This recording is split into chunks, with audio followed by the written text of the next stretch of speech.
أعوذ بالله من الشيطان الرجيم. بسم الله الرحمن الرحيم.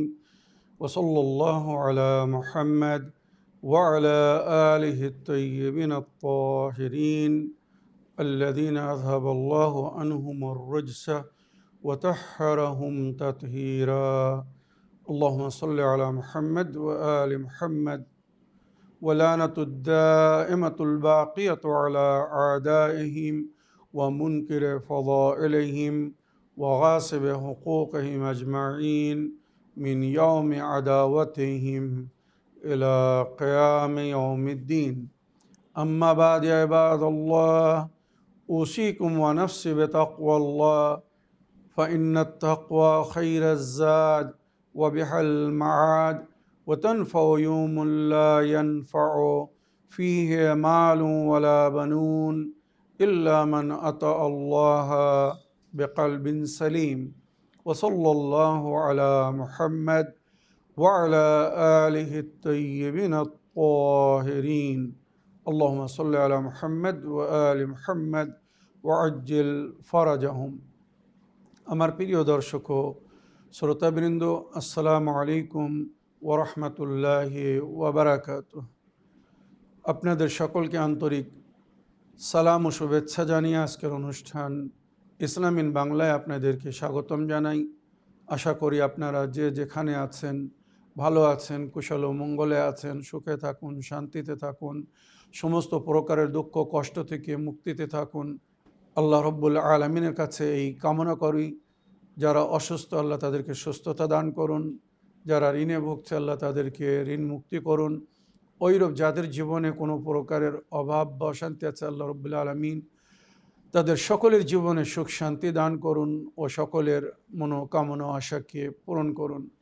আমাদের সকলকে সৎ পথে চলার, অসৎ পথ থেকে দূরে থাকার এবং এক অপরকে সৎ উপদেশ দেওয়ার তৌফিক দান করুন। আমরা যেন সত্য বা হক জিনিসকে জেনে শুনে মেনে তার উপরে আমাল করে সেটা যেন অন্যদের সামনে তুলে ধরতে পারি বা সকলের কাছে পৌঁছে দিতে পারি। আল্লাহ রব্বুল আলামিন আমাদেরকে সেই মনোবল ও নেক তৌফিক দান করুন। আমিন ইয়া রাব্বাল আলামিন। এই দোয়ার সঙ্গে আজকের পর্ব শুরু করতে চলেছি।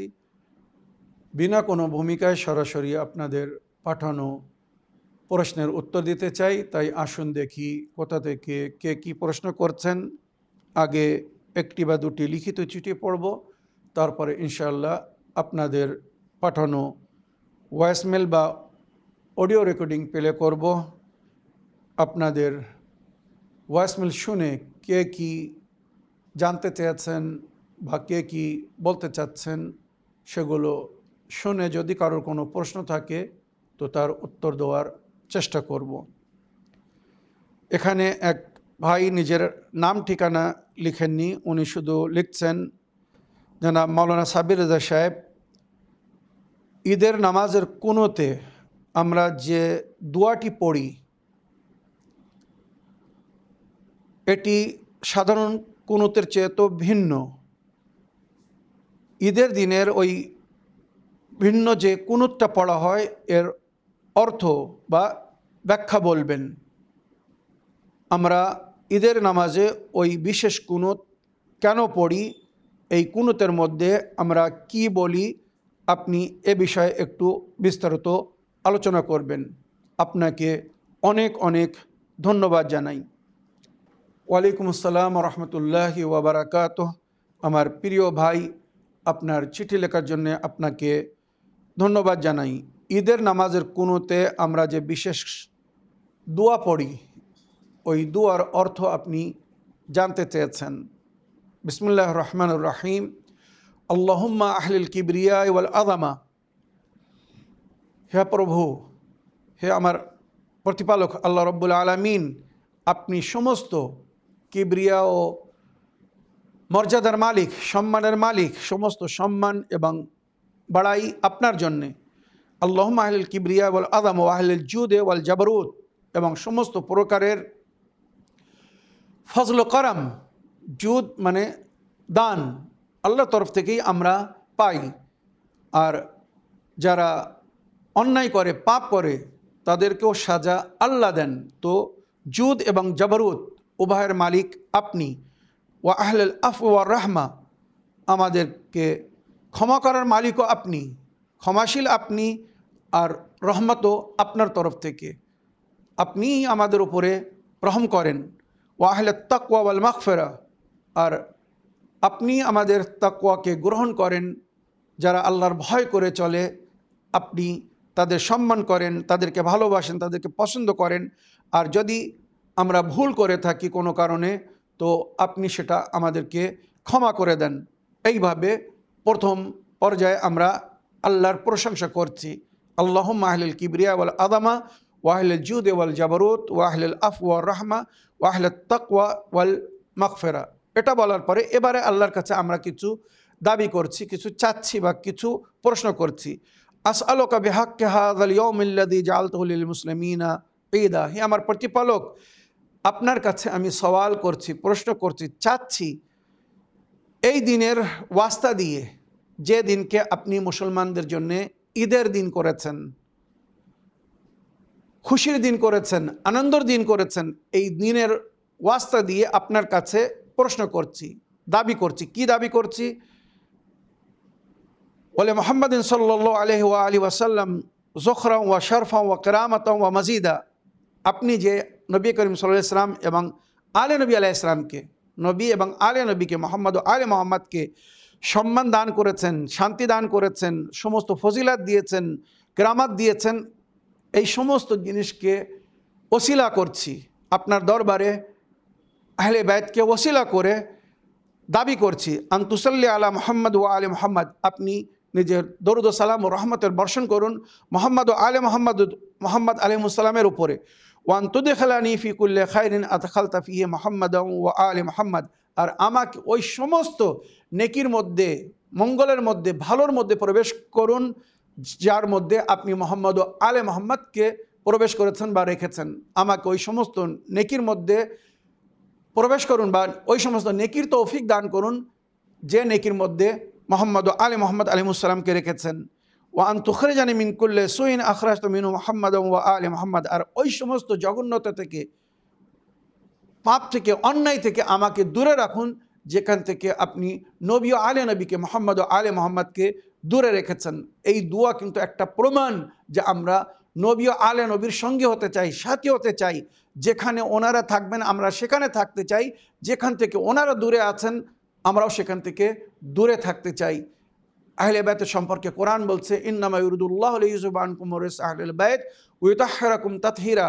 আহলে বাইতের থেকে আল্লাহ সমস্ত জঘন্যতা থেকে আহলে বাইতকে দূরে রেখেছে, বা জঘন্যতাকে, নিজাসাতকে আহলে বাইতের থেকে দূরে রেখেছে। তো ওইরূপ আল্লাহর কাছে আমরা চাচ্ছি আজকের এই খুশির দিনে আল্লাহ আমাকে বা আমাদেরকে সেখানে রাখুন যেখানে আহলে বাইতকে রেখেছেন, আর যেখান থেকে আহলে বাইতকে দূরে রেখেছেন, নিজাসাত বলুন, জঘন্যতা বলুন, অন্যায় পাপ, আমাদেরকেও সেখান থেকে দূরে রাখুন যাতে আমরা আহলে বাইতের সঙ্গী বা সাথী হতে পারি। এটাই কিন্তু আমাদের জীবনের মূলধন বা মনোকামনাও আশা।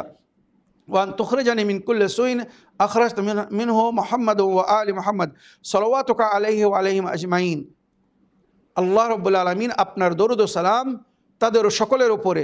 আল্লাহুম্মা ইন্নী আসআলুকা খাইরা মা সাআলাকা বিহি ইবাদুকাস সালিহুন, হে আমার প্রতিপালক, আমি আপনার কাছে সেই সমস্ত খায়ের চাচ্ছি যেটা আপনার নেক বান্দারা আপনার কাছে চেয়েছে। আল্লাহ, নেক বান্দারা যা কিছু আপনার কাছে দাবি করেছে আমিও সেগুলোর দাবি করছি। ওয়া আউযু বিকা মিম্মা ইসতাআযা মিনহু ইবাদুকাল মুখলিসুন আও মুখলিসিন, আর আপনার মুখলিস মানে যারা অন্তর থেকে আল্লাহকে ভালোবাসে আর আন্তরিকতার সঙ্গে আল্লাহর উপাসনা করে, আল্লাহর ইবাদত করে, আল্লাহর কথা মেনে চলে, তারা যেখান থেকে নিরাপত্তা চেয়েছে আমিও সেখান থেকে নিরাপত্তা চাই। মানে তারা যেমন শয়তানের আক্রমণ থেকে বাঁচার জন্যে আপনার কাছে আশ্রয় চেয়েছে, যেটা আমরা সবসময় নেক কাজ করার আগে বলি, আউযু বিল্লাহি মিনাশ শাইতানির রাজিম, আল্লাহ আমাকে শয়তানের আক্রমণ থেকে, তার আঘাত থেকে আশ্রয় দান করো, নিরাপত্তা দান করো। শয়তান যেন আমাকে এই নেক কাজে বাধা দিতে না পারে, শয়তান যেন আমাকে পথভ্রষ্ট না করতে পারে। কারণ শয়তান যখন জান্নাত থেকে প্রতারিত হচ্ছিল, বা যখন তাকে জান্নাত থেকে প্রতারিত করা হয়েছিল, তাড়িয়ে দেওয়া হয়েছিল, তো সে আল্লাহর সঙ্গে চ্যালেঞ্জ করে বলেছিল, লা আকুদান্না আলা সিরাতাকাল মুস্তাকিম। সূরা হিজরের মধ্যে আল্লাহর ইরশাদ হচ্ছে, শয়তান বলছে আমি সিরাতুল মুস্তাকিমের উপরে বসে থাকবো, লা আগুয়ান্নাহু আজমাইন, আদম সন্তান আদমের সেজদা না করার কারণে আমাকে জান্নাত থেকে প্রতারিত করা হয়েছে, তো আমি আদম সন্তানকে এই জান্নাতে আসতে দেবো না, সিরাতুল মুস্তাকিমের উপর বসে থাকবো, সবাইকে পথভ্রষ্ট করে দেবো। যেমন আমি জান্নাত থেকে বাহির হয়েছি, তাদেরকেও বাহির করে দেবো বা বাইরে রাখবো, তারা এই জান্নাতে যাতে না আসতে পারে। এইভাবে শয়তান চ্যালেঞ্জ করেছিল। কিন্তু শয়তান জানতো, মানতো যে কিছু লোক আছে তাদেরকে আমি পথভ্রষ্ট করতে পারবো না, তাদের উপরে আমার ক্ষমতা চলবে না। তো ওই আয়াতে আগে শয়তান যেটা বলেছিল তার জিকির হয়েছে, লা আগুয়ান্নাহুম আজমাইন ইল্লা ইবাদাকা মিনহুমুল মুখলিসিন, শুধু আপনার মুখলিস বান্দাদেরকে আমি পথভ্রষ্ট করতে পারবো না। এই মুখলিস বান্দা কারা? এই দুয়ার মধ্যে জিকির হয়েছে আহলে বাইত। আহলে বায়াতকে শয়তান কখনো পথভ্রষ্ট করতে পারেনি। ওইরূপ যারা আহলে বায়াতের পথের পথিক, সত্যমান্যকারী, অনুগামী, অনুসারী, তারাও কখনো শয়তানের চক্রান্তে পড়বে না, শয়তান তাদেরকে পথভ্রষ্ট করতে পারবে না। যেই শয়তান বলল যে আপনার মুখলিস বান্দাদেরকে আমি পথভ্রষ্ট করতে পারবো না, তখন আল্লাহ বললেন হাযা সিরাতুন আলাইয়া মুস্তাকিম। এই আয়াতের বর্তমান যে অবস্থা বা পরিস্থিতি সেটা বললাম, হাযা সিরাতুন আলাইয়া মুস্তাকিম, এটাই হচ্ছে আমার সিধে রাস্তা, মানে আহলে বায়াতের রাস্তাই আমার রাস্তা। তাই এই দোয়ায় আমরা বলছি, আল্লাহ আমাকে বা আমাদেরকে সিরাতুল মুস্তাকিমের ওপরে রেখো, আমরা যেন শয়তানের চক্রান্তে না পড়ি বা শয়তান যেন আমাদেরকে পথভ্রষ্ট না করতে পারে। এইভাবে আমরা শেষে দোয়া করি আর দরুদ শরীফ পড়ে তারপরে আমরা রুকুতে যাই। আশা করি আমার প্রিয় ভাই আপনার প্রশ্নের আপনি উত্তর পেয়েছেন। এবারে আমি আপনাদের পাঠানো অডিও রেকর্ডিং প্লে করব, দেখি কোথা থেকে কে কি বলতে চাচ্ছেন। আসসালামু আলাইকুম ওয়া রাহমাতুল্লাহি ওয়া বারাকাতুহু। আমি জায়গা থেকে বলছি হামিদা। আমাদের গ্রামের মেয়ে হাফিজি যে ভুরু নগুল, পায়ের ভুরু নগুল দুই নগুল এক জায়গায় করিয়া নামাজ পড়ে, এটা ঠিক কি ফাঁকা করি নামাজ পড়তে হবে? এটা ঠিক আমাকে একটু বলে দিলে ভালো হবে। ওয়ালাইকুম আসসালাম রহমতুল্লাহি ওয়া বারাকাতুহু। আমার প্রিয় আপা বা বোন, আপনার ভয়েসমেলের জন্য আপনাকে ধন্যবাদ জানাই। আপনাদের গ্রামের এক হাফিজি বা হাফেজা বা মোল্লানি, উনি হয়তো বলছেন নামাজের সময় যখন নারীরা নামাজের পাটিতে নামাজ পড়ার জন্যে দাঁড়াবে, তো তাদের বুড়ি আঙুল এক জায়গায় করে দাঁড়াতে হবে। এটা উনি ঠিক বলছেন না ভুল বলছেন, আপনি এ বিষয়ে জানতে চেয়েছেন। তো যেটা ঠিক আমরা সবসময় ঠিক বলি, আর যেটা ভুল সেটাকে ভুল বলি, এটাই আমাদের পরিচয়। এ বিষয়ে উনি যেটা বলছেন ঠিক বলেছেন। নারীদের জন্যে মোস্তাহাব, নারীদের জন্য মোস্তাহাব দুই পা মিলিয়ে নামাজ পড়া। যখন পাটিতে দাঁড়াবে, নামাজের পাটিতে দুই পা এক জায়গায় করে দাঁড়াবে। আর যদি দুই পায়ের মাঝখানে পার্থক্য রাখে, ফারাক রাখে, তফাৎ রাখে, তো খুব বেশি 4 আঙুল। মনে রাখবেন, নারীদের জন্য বলা হয়েছে খুব বেশি যদি দুই পায়ের মাঝখানে ফাঁক থাকে বা তফাৎ থাকে তো 4 আঙুল, এর থেকে বেশি যেন না হয়, এটা নারীদের জন্যে। আর উত্তম হচ্ছে দুই পা মিলিয়ে, যেমন বুড়ি আঙুল মিলিয়ে পড়তে বলা হয়েছে, এটাই উত্তম। পুরুষদের জন্য বলা হয়েছে দুই পা এক জায়গায় করে নামাজ পড়লে হবে না, দুই পায়ের মধ্যে গ্যাপ রাখতে হবে কমসে কম। নারীদের জন্য বেশি থেকে বেশি 4 আঙুল, আর পুরুষদের জন্য বলা হয়েছে দুই পায়ের মাঝখানে কমসে কম 4 আঙুল গ্যাপ হতে হবে। আর বেশি থেকে বেশি 1 বিঘত মানে 8 আঙুল, 8 আঙুলের বেশি গ্যাপ করলে হবে না। 4 আঙুল, কমসে কম 4 আঙুল গ্যাপ হতে হবে, আর বেশি থেকে বেশি 1 বিঘত। মানে এটা শরীয়তের ভাষায় যেটা বলা হয়েছে যে একটা বিড়াল যদি নামাজের অবস্থায় তার দুই পায়ের মাঝখান দিয়ে যেতে চায় তো যেন যেতে পারে, একটা উদাহরণ দেওয়া হয়েছে। তো পুরুষদের জন্য কমসে কম 4 আঙুল গ্যাপ, আর বেশি থেকে বেশি 1 বিঘত মানে 8 আঙুল গ্যাপ হতে হবে। আর নারীদের জন্য উত্তম দুই পাকে মিলিয়ে নামাজ পড়া। আশা করি আপনার প্রশ্নের আপনি উত্তর পেয়েছেন। আসুন আগের প্রশ্ন বা অডিও প্লে করি, দেখি কোথা থেকে কে কি বলতে চাচ্ছেন। আসসালামু আলাইকুম, আমি আসাম থেকে বলছি ফরিদা খাতুন। মৌলানা সাহেব, আমি আমার চ্যানেলের মতন করে নামাজ রোজা করার পরে কিছু লোক আমাকে নিয়ে আগে বাজে কথা বলে, দোয়া করবেন ওনাদের আজে বাজে কথা থেকে যেন আল্লাহ আমাকে সুরক্ষা রাখে। ওয়ালাইকুম আসসালাম রহমতুল্লাহি ওবরাকাত। আমার প্রিয় আপা বা বোন, আপনার ভয়েসমেলের জন্য আপনাকে ধন্যবাদ জানাই। আপনি সঠিক পথে চলছেন বলে কিছু লোকেরা হয়তো আপনাকে বিদ্রূপ কথা বলছে, আপনার সঙ্গে শত্রুতা করছে। আপনি দোয়া চেয়েছেন যাতে তারা আপনার সম্পর্কে ওই ধরনের কথা না বলে। তো আমার প্রিয় বোন বা আপা, সূরায়ে বাকারা আয়াত নম্বর 18 এবং সূরায়ে বাকারা আয়াত নম্বর 171, যখন তাদেরকে দেখবেন বা তারা যখন আপনার সামনে আসবে, আপনি এই দুটি আয়াত পড়ে তাদের দিকে ফু দিয়ে দিবেন। অটোমেটিক তাদের মুখ বন্ধ হয়ে যাবে। এই আয়াতের প্রভাব আছে। সুম্মুন বুকমুন উমিয়ুন ফাহুম লা ইয়ারজিউন। এরা বদ্ধ, বোবা এবং অন্ধ। এরা সত্যর দিকে কখনো ফিরে আসবে না। বা সুম্মুন বুকমুন উমিয়ুন ফাহুম লা ইয়াকিলুন, সূরা বাকারা আয়াত নম্বর 171। এরা বদ্ধ, বোবা এবং অন্ধ। ফাহুম লা ইয়াকিলুন, এরা কিছু বোঝে না, বিবেক নেই, তাই ওরা ওই ধরনের কথা বলে। এই দুটি আয়াত পড়ে যখন দম করবেন, দেখবেন শত্রুর মুখ বন্ধ হয়ে যাবে। কখনো যদি আপনাদের কারোর ওপরে শত্রু আক্রমণ করে, আঘাত করতে চায়, কথা বলে, এই আয়াত পড়ে তাদের নামে দম করে দেবেন। আল্লাহর তরফ থেকে অটোমেটিক তাদের মুখ বন্ধ হয়ে যাবে, আর তারা আর ওই ধরনের কথা বলবে না হয়তো যেটা বলছে। আশা করি আপনার প্রশ্নের আপনি উত্তর পেয়েছেন। আগের অডিও প্লে করি। ইসলামিন বাংলা। ভাইজান, আমি আফরোজা বলছি। আজ আমি যেসব মায়েদের মেয়েদের বয়স 9 বছর হয়ে গেছে তাদেরকে সম্বোধন করে কিছু বলতে চাই। সমস্ত প্রশংসা মহান রব্বুল আলমিনের। আলহামদু শুকরানিল্লাহ। আমার মেয়ের বয়স 9 বছর হয়ে গেছে। আমি খুব চিন্তায় ছিলাম ও কী করে রোজা সম্পূর্ণ করতে পারবে। তখন এক নেক নারী, প্রিয় ভাবিজান, আমাকে বললেন, আল্লাহ রাব্বুল আলামিন যখন আমাদেরকে রোজার হুকুম দিয়েছেন, উনিই ঠিক রক্ষা করবেন। বিশ্বাস করুন। আমি শুধু এই কথাটির ওপর বিশ্বাস রেখে এবং আল্লাহর উপর ভরসা করে আমি আমার মেয়েকে রোজা রাখতে দিই। আর ও দুটি ছাড়া পুরো রোজা সম্পূর্ণ করেছে। আল্লাহর যতই শুকরানা পেশ করি তা কম। তাই আপনাদেরকে বলছি, আপনারা আপনাদের মেয়ের মায়া করবেন না, আল্লাহর দিনে রক্ষা করুন।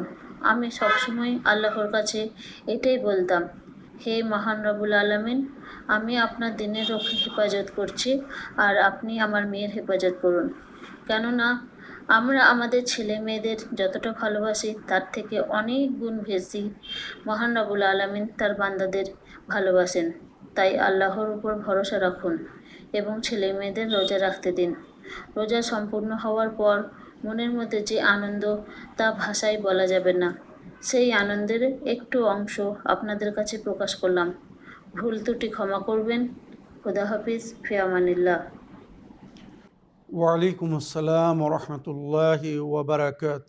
আমার প্রিয় বোন, আপনার ভয়েসমেলের জন্যে এবং আপনি যে এত সুন্দর একটি শুভ সংবাদ জানালেন, অনেক অনেক ধন্যবাদ জানাই। এটাই কিন্তু বাস্তব বা প্র্যাকটিক্যাল।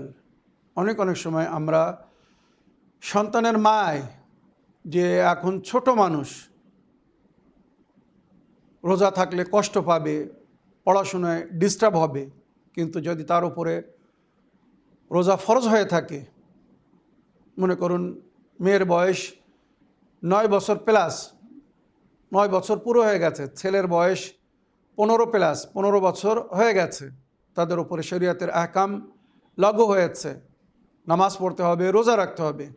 এবারে যদি আমরা মায়ায় তাদেরকে রোজা না রাখতে দিই, নামাজ না পড়তে দেই, তো মনে রাখবেন আমরা দোষী হব আল্লাহর নিকটে। যেমন আমার প্রিয় বোন আফরোজা খাতুন বললেন যে উনি সাহস করে ওনার কন্যাকে অনুমতি দিলেন বা রোজা রাখার জন্যে বললেন, আর আলহামদুলিল্লাহ সে দুটো ছাড়া পুরো মাস রোজা রাখলো। এটা কিন্তু একটা সুন্দর উদাহরণ। আর আমিও আমার বাচ্চার প্র্যাকটিক্যাল উদাহরণ বলছি, শুধু জিনিসটাকে আরও পুষ্টি করার জন্যে এবং সুন্দরভাবে বোঝানোর জন্য, আর এছাড়া অন্য কোনো ইচ্ছা না। আমার ছেলে, তার পরীক্ষা চলছিল রমজান মাসে। আমি ভাবছিলাম যে একে মানা করে দিই। রমজান মাসে সারাদিন ক্ষুধায় পিপাসায় থেকে পড়াশুনো করতে হয়তো সে ডিস্টার্ব হবে, বা ক্ষুধায় পিপাসায় থাকলে হয়তো তার পরীক্ষা ভালো হবে না ভাবছিলাম। কিন্তু আমার ছেলে আলহামদুলিল্লাহ শুকরুলিল্লাহ সে নিজে জিনিসটাকে অনুভব করেছে আর বুঝেছে, না বাবা আমি রোজা রেখেও পড়াশোনা করতে পারবো, পরীক্ষা দিতে পারবো। বিশ্বাস করুন, মহারাষ্ট্রে এবারে টেম্পারেচার অনেক হাই ছিল, বোম্বে খুব গরম ছিল, তারপরেও সে রোজা রেখে পড়াশুনো করে পরীক্ষা দিয়েছে। আর সমস্ত সাবজেক্টে, সমস্ত বিষয়ে সে আউটস্ট্যান্ডিং মার্ক অর্জন করেছে, এ গ্রেড পেয়েছে। আলহামদুলিল্লাহ শুকরুলিল্লাহ। আমার কিছু আপনদের সঙ্গে, অতি ঘনিষ্ঠদের সঙ্গে বা মুরব্বীদের সঙ্গে আমি এটা শেয়ার করেছি। তারা অন্তর থেকে দোয়া দিয়েছেন যে দেখুন আপনার ছেলে আল্লাহর হুকুমের সম্মান করেছে বলে আল্লাহ রব্বুল আলামিন তাকে কত সুন্দর তৌফিক দান করেছে। রোজা রেখেও সে কষ্ট পায়নি বা তার পড়াশোনায় কোনো ক্ষতি হয়নি, আরও সুন্দরভাবে সে পড়াশুনো করে এক্সাম দিয়ে সে ফার্স্ট হয়েছে, মানে ডিস্টিংশন বা অতি উত্তম রেজাল্ট করেছে, এক্সেলেন্ট যাকে বলা হয়। আলহামদুলিল্লাহ শুকরুলিল্লাহ। তো আমার প্রিয় বোন, আল্লাহ আপনার কন্যাকে, মেয়েকে দীর্ঘজীবী করুক, আপনাদের সামা বা ছায়া তাদের উপরে বাকি রাখুক, এবং সে যেন সুশিক্ষায় শিক্ষিত হয়ে উচ্চশিক্ষা লাভ করে নিজের ও নিজের পরিবারের, মাতা পিতার নাম বা বংশের নামকে উজ্জ্বল করতে পারে।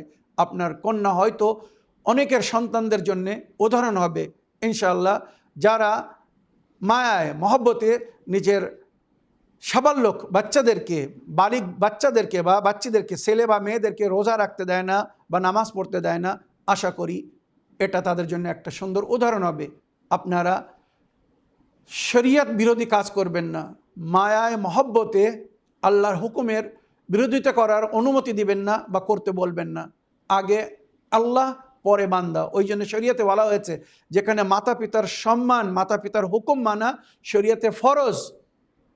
আল্লাহ নিজের হুকুমের পরে, নিজের উপাসনা বা ইবাদতের পরে যাদের খেদমত করতে, যত্ন করতে, সেবা করতে বলেছেন ওনারা হচ্ছেন মা বাপ।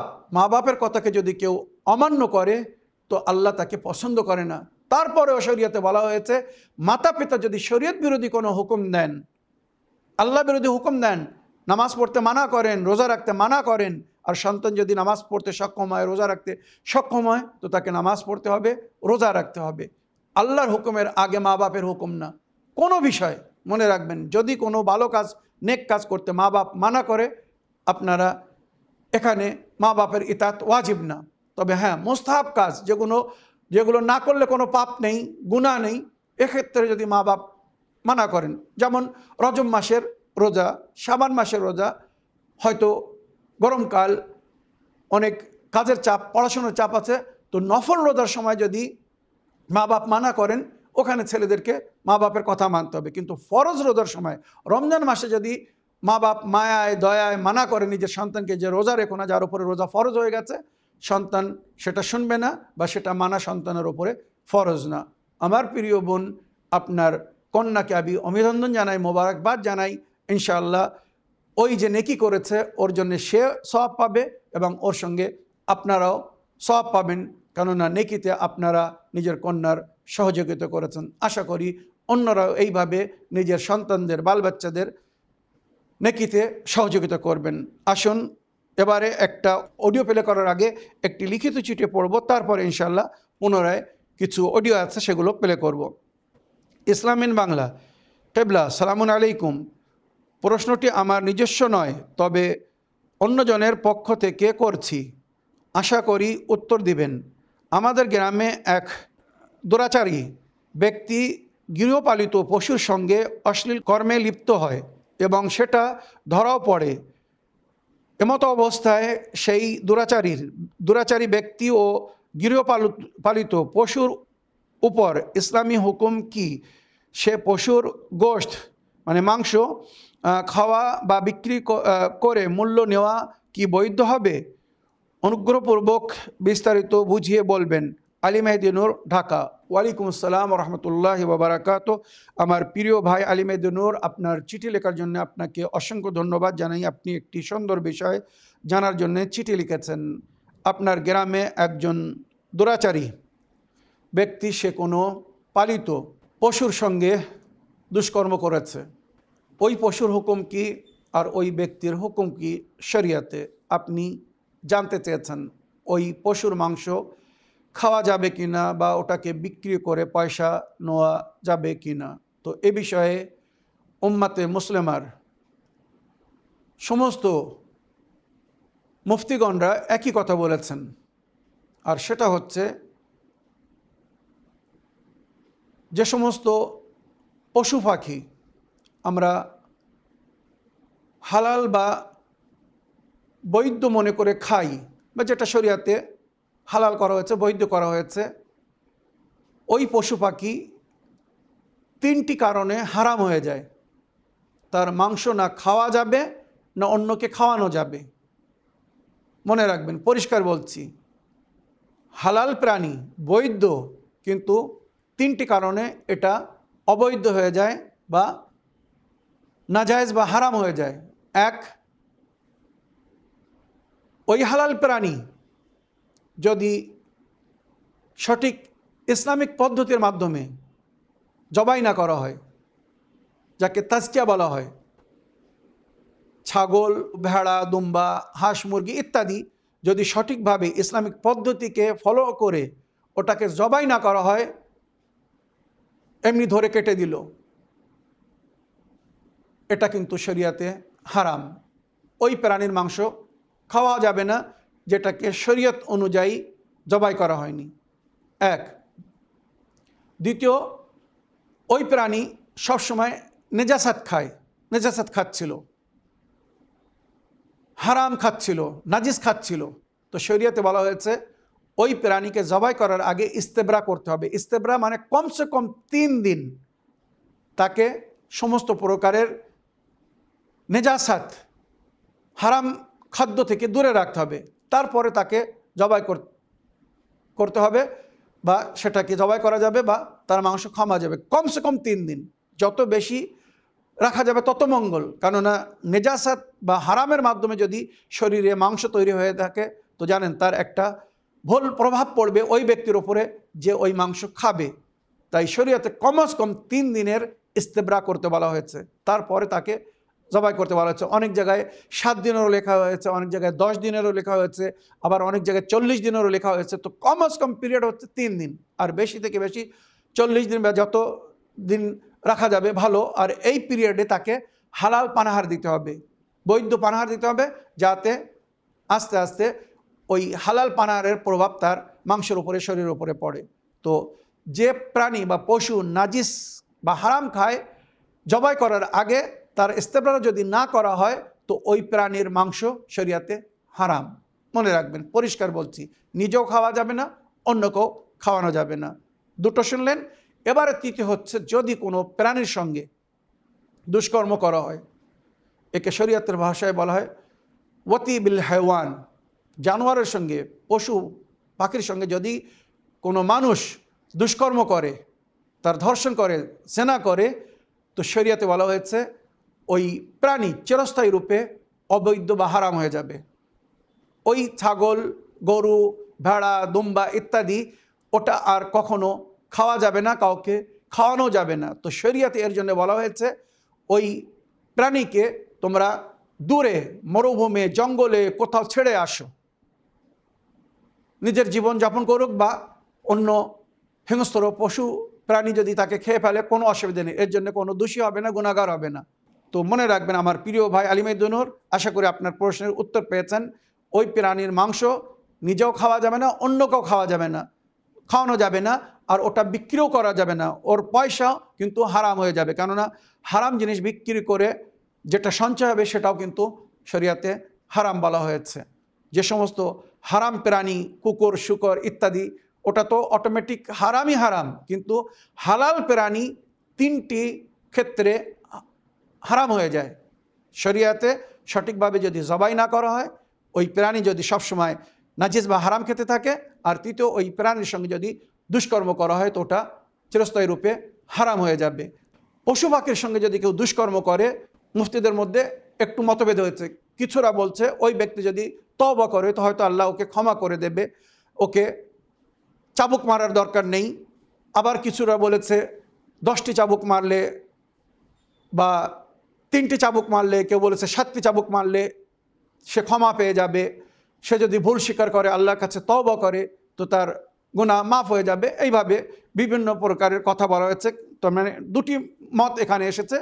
কেউ বলেছে ইসলামিক হাদ তার উপরে জারি হবে, মানে তাকে চাবুক মারতে হবে, তারপরেই সে ক্ষমা পাবে। আবার কিছু বলছেন না, সে যদি আল্লাহর কাছে তওবা করে তো সে ক্ষমা পাবে। তবে ওই যে প্রাণী ক্ষতিগ্রস্ত হয়েছে, ওর জন্য বলা হয়েছে ওই ব্যক্তি ওই প্রাণীর যার সঙ্গে দুষ্কর্ম করেছে, ওই প্রাণীর যে মূল্য, এই মূল্যটা ওই প্রাণীর মালিককে তাকে দিতে হবে। ছাগলের সঙ্গে, গরুর সঙ্গে বা ভেড়ার সঙ্গে বা দুম্বার সঙ্গে যদি দুষ্কর্ম করে থাকে, তো ওই প্রাণীর যে দাম ওই প্রাণীর যে মালিক ছিল তাকে দিতে হবে। তারপরে যদি সে যদি তওবা করে হয়তো আল্লাহ তাকে ক্ষমা করবে। আমার প্রিয় ভাই, আমি আপনার প্রশ্নের বিস্তারিত উত্তর দিলাম, আশা করি আপনি বুঝতে পেরেছেন। আসুন এবারে একটি অডিও প্লে করি। আসসালামু আলাইকুম, আমি আসাম থেকে বলছি, ফরিদা খাতুন। আমার 2 ছেলে বিদেশে পাস করবার জন্য গিয়েছে। দোয়া করবেন মাওলানা সাহেব, আমার সন্তানেরা সুস্থ জন থাকে, না খায়ার জন্য পায় এবং না আমলকারী হয়ে গেলে বাড়ি ফিরে আসি। ওয়ালাইকুম আসসালাম রহমতুল্লাহ। ওয়ালাইকুম আসসালাম রহমতুল্লাহ ওবরাকাত। আমার প্রিয় বোন বা আপা, আপনার ছেলেরা রুজি সঞ্চয় করার জন্য বিদেশে গিয়েছে। আল্লাহ ওদের মদত করুক, ওরা যেন সেখানে শান্তিপূর্ণভাবে থেকে হালাল রুজি সঞ্চয় করে ফিরে আসে, আর আল্লাহ সমস্ত প্রকারের বালা মুসিবত থেকে যেন তাদের রক্ষা করে ইনশাআল্লাহ। যদি তাদের নিয়াত ভালো হয় আর নেক নিয়াতে যদি গিয়ে থাকে, নিশ্চয়ই আল্লাহ সহযোগিতা করবেন। আপনি যখনই তাদের সঙ্গে ফোনে কথা বলবেন, সব সময় বলবেন নিজের ছেলেদেরকে তারা যেন দ্বীনের ওপরে চলতে থাকে। ইন তানসুরুল্লাহ ইনসুরকুম ওয়াইসাব্বিত আকদামাকুম। কোরআনে আল্লাহ রাব্বুল আলামিন বলেছেন, তোমরা যদি আল্লাহর মদদ করো আল্লাহ তোমাদের মদদ করবে এবং তোমাদের পাকে মজবুত করে দেবে। তো আমরা আল্লাহর মদদ কীভাবে করব?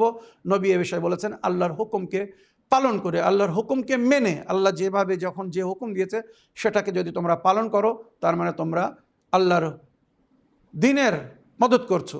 তো আপনার ছেলেদেরকে বলবেন তারা যেন শরীয়ত মতো জীবনযাপন করে, সবসময় হালাল পানাহার করে এবং বৈধ কাজ করে।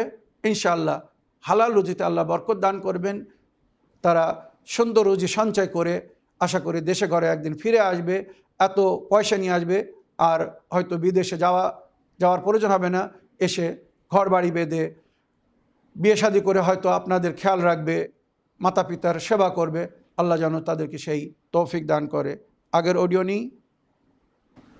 আসসালামু আলাইকুম, আমি আসাম থেকে বলছি, ফরিদা খাতুন।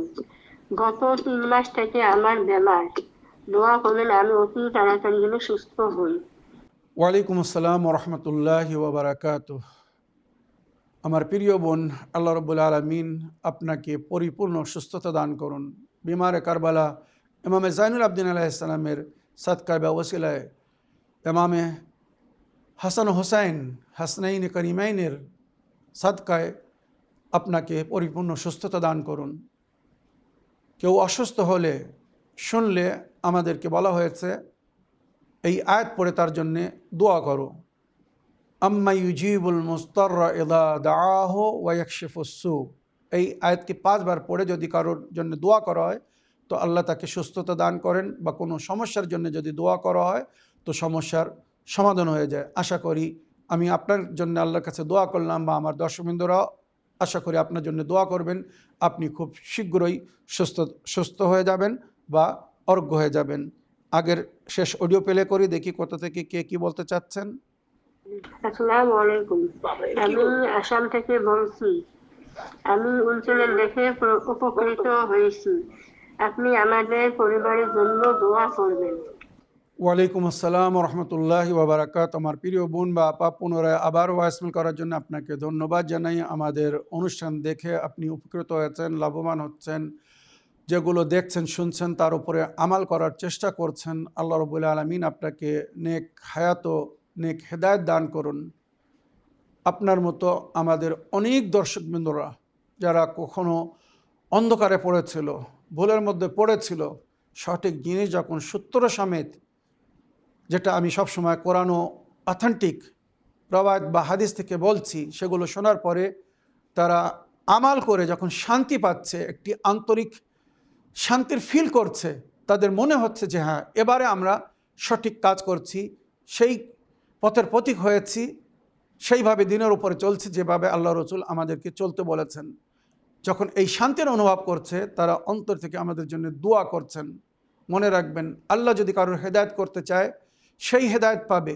কোরআনের মধ্যে যেটা উল্লেখ হয়েছে, আল্লাহ যখন কারোর হেদায়েত করতে চায়, তার অন্তরকে বৃদ্ধি করে দেয় সঠিক জিনিসকে জেনে শুনে মেনে তার উপরে আমাল করার জন্যে। তো আমরা আল্লাহর বান্দাদের সবসময় হেদায়েত করার চেষ্টা করছি, সঠিক জিনিস তাদের কাছে পৌঁছে দেওয়ার চেষ্টা করছি। এবারে কে আল্লাহর তৌফিক পাবে, কাকে আল্লাহ তৌফিক দেবে, কে সঠিক জিনিসকে গ্রহণ করবে আর কে গ্রহণ করবে না, এটা তার উপরে নির্ভর করে, আল্লাহর তৌফিকের উপরে নির্ভর করে। যেমন আল্লাহ নবী সকলের হেদায়েত করার চেষ্টা করেছিলেন, কিন্তু সকল কি হেদায়েত গ্রহণ করেছিল? করেনি। ওইরূপ নবীর আহলে বায়তও যতদিন প্রকাশ্যরূপে সামনে ছিলেন, আপ্রান্ত চেষ্টা করেছিলেন আল্লাহর বান্দাদেরকে সঠিক পথ দেখানোর জন্য, সঠিক পথের পথিক করার জন্য, কিন্তু দুঃখের বিষয় সবাই তাদের কথা শোনেননি, মানেননি। আল্লাহ রসুলের পথকে, আহলে বায়তের পথকে, কোরআন ও আহলে বায়ত যে দুটি জিনিসকে নবী নিজের উম্মতের হেদায়েতের জন্য রেখে গেছেন, সেই দুটো জিনিসকে যদি কেউ ফলো না করে, তো তার পথভ্রষ্ট হওয়ার সম্ভাবনা 100%। কোরআন ও আহলে বায়ত বিহীন, কোরআন ও আহলে বায়তের তালিমাতকে যদি ফলো না করা হয়, কোরআন এবং সুন্নতকে যদি সঠিকভাবে পালন না করা হয়, কখনো ওই ব্যক্তি সঠিক পথের পথিক বা সিরাতুল মুস্তাকিমের উপরে চলতে পারবে না। আমার প্রিয় বোন, আশা করি আপনার প্রশ্নের আপনি উত্তর পেয়েছেন। আল্লাহ আপনাকে নেক তৌফিক দান করুন, এইভাবে যেন আপনি বা আপনার মতো অন্যরাও সঠিক পথের পথিক হয়ে চলতে পারে। এই বলে আমার আজকের বক্তব্য এখানে শেষ করলাম। ওয়া আখিরু দাওয়ানা আলহামদুলিল্লাহি রাব্বিল আলামিন। ওয়াসসালামু আলাইকুম ওয়া রাহমাতুল্লাহি ওয়া বারাকাতুহু।